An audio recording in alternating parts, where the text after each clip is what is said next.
Merhaba arkadaşlar. Sagalassos'ta ünlü Heron'un yani anıt mezarın hemen yanı başında bulunan bir tapınaktayız. Burası Dor stili tapınak olarak adlandırılmakta ve Zeus'a adanmış bir tapınaktır.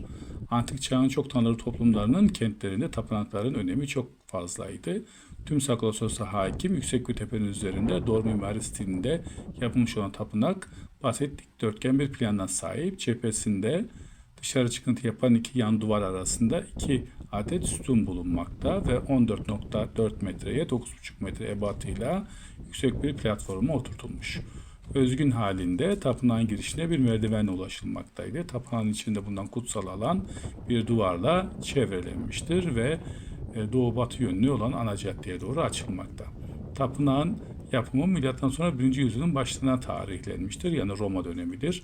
Antik kentin en yüksek noktalarının birinin üzerinde bulunması ve Zeus'a adanmış olması bu tapınağı çok önemli bir hale getirmekte.